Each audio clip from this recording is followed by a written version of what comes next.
नमस्ते, मेरा नाम डॉक्टर नीरज रायते है। मैं आपके साथ रेगुलरली विविध सर्जिकल प्रॉब्लम्स के बारे में डिस्कशंस करता हूं।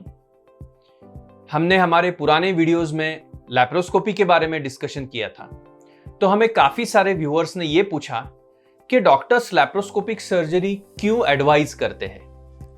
क्या लैप्रोस्कोपिक सर्जरी के कोई डिसएडवांटेजेस है, और अगर लैप्रोस्कोपिक सर्जरी करनी हो तो ये कैसी की जाती है। तो आज हम ये 3 सवालों के जवाब लेने की कोशिश करेंगे। डॉक्टर लैप्रोस्कोपिक सर्जरी क्यों एडवाइज करते हैं? वैसे तो मुझे ऐसे लगता है कि आजकल के दिनों में डॉक्टरों से ज्यादा पेशेंट लैप्रोस्कोपिक सर्जरी चाहते हैं। तो ये ऐसा क्यों है? ये ऐसा ऑब्वियसली है कि कोई भी चीज अगर बेहतर हो तो उसकी डिमांड ज्यादा रहती है।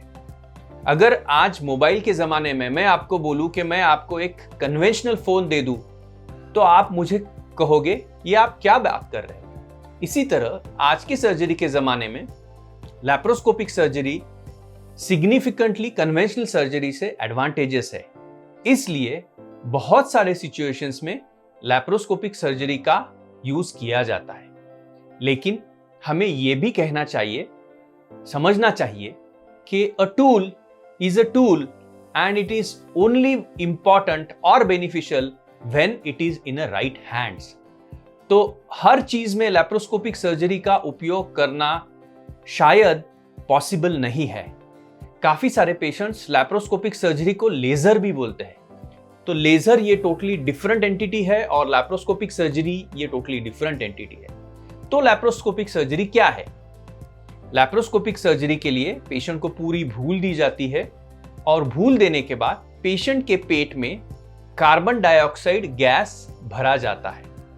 जो कि पेशेंट के पेट में कार्बन डाइऑक्साइड गैस भरा जाता है, पेशेंट का पेट फूल जाता है और ऑपरेशन करने वाले सर्जन को बहुत सारी जगह मिलती है। तो ये गैस कार्बन डाइऑक्साइड ही क्यों? क्योंकि कार्बन डाइऑक्साइड गैस न्यूट्रल रहता है और कार्बन डाइऑक्साइड गैस बॉडी से बाहर फेंका जा सकता है। एक बार पेशेंट के पेट में कार्बन डाइऑक्साइड गैस भर दिया तो उसके साथ एक कैमरा पेशेंट के पेट के अंदर डाला जाता है, जिसको एंडोस्कोप या लैप्रोस्कोप बोलते हैं। इस कैमरे से ऑपरेशन करने वाला सर्जन सामने के स्क्रीन पे पेट के अंदर के सारे अवयवों को अच्छी तरह से देख सकता है। फिर जो ऑर्गन्स हमें देखने हैं उनकी सर्जरी करना बहुत आसान होता है। कन्वेंशनल सर्जरी के वर्सेस लैप्रोस्कोपिक सर्जरी का ये एक बहुत बड़ा फायदा है, क्योंकि लैप्रोस्कोप की वजह से हर सारी चीज मैग्नीफाइड दिखती है। तो छोटी छोटी ब्लड वेसल्स, छोटे छोटे ऑर्गन्स भी बहुत अच्छे से मैग्नीफाई होकर हमें दिखते हैं। उसका ये फायदा होता है कि कन्वेंशनल सर्जरी में कोई भी चीज काटने के बाद ब्लीडिंग होता है और फिर वो ब्लीडिंग कंट्रोल किया जाता है। लैप्रोस्कोपिक सर्जरी ये सारी चीजें अवॉइड करती है, जो कि हमें सारी चीजें बड़ी दिखती है और पहले ही दिखती है। हम अच्छी तरह से उन्हें प्रोटेक्ट करके अच्छा ऑपरेशन कम ब्लड लॉस में अच्छे तरह से कर सकते हैं। एक बार पेशेंट के पेट में हवा डाल दी तो कैमरे के साथ साथ हैंड इंस्ट्रूमेंट्स डाल के ये सर्जरी की जाती है।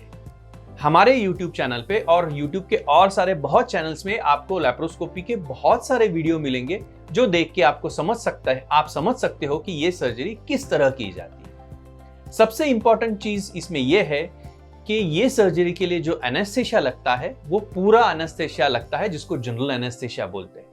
इसलिए जो पेशेंट्स जनरल एनेस्थेशिया के लिए फिट नहीं है, इनमें लैप्रोस्कोपिक सर्जरी करना चैलेंजिंग रहता है। तो मैं आपको दूसरे सवाल का जवाब देने की कोशिश कर रहा हूं कि ऐसे कौन से सिचुएशंस हैं जहां पे लैप्रोस्कोपिक सर्जरी करना मुश्किल है या वो हम कर नहीं सकते। तो बेसिकली हमें ये समझना जरूरी है कि लैप्रोस्कोपिक सर्जरी के लिए किए जाने वाले जो इंस्ट्रूमेंट्स है वो बहुत छोटे छोटे होते हैं। इंस्ट्रूमेंट्स का साइज 5 मिलीमीटर या 10 मिलीमीटर, या देखिए आधा सेंटीमीटर या 1 सेंटीमीटर होता है। ऐसे छोटे इंस्ट्रूमेंट से अगर कोई चीज आप मनूवर कर ना सके तो उसमें लैप्रोस्कोपिक सर्जरी करना मुश्किल रहता है। तो हमारे अगले वीडियो में हम ये समझने की कोशिश करेंगे कि कौन से ऐसे सिचुएशंस हैं जहां पे लैप्रोस्कोपिक सर्जरी की नहीं जाती। आज हमने ये समझा कि लैप्रोस्कोपिक सर्जरी क्या होती है और लैप्रोस्कोपिक सर्जरी हम क्यों एडवाइस करते हैं। तो दोस्तों, मेरी आपसे ये विनती है कि अगर आपको ये वीडियो अच्छा लगा, ये इंफॉर्मेशन अच्छी लगी, तो ज़्यादा से ज़्यादा दोस्तों में इसको शेयर कीजिए, ये वीडियोस को लाइक कीजिए, हमारे चैनल को सब्सक्राइब कीजिए। और आपको अगर ऐसे कोई भी सर्जिकल प्रॉब्लम्स के बारे में इंफॉर्मेशन चाहिए हो तो हमें ज़रूर लिखिए, हम आपके सवालों का जवाब देना चाहेंगे। Thank you.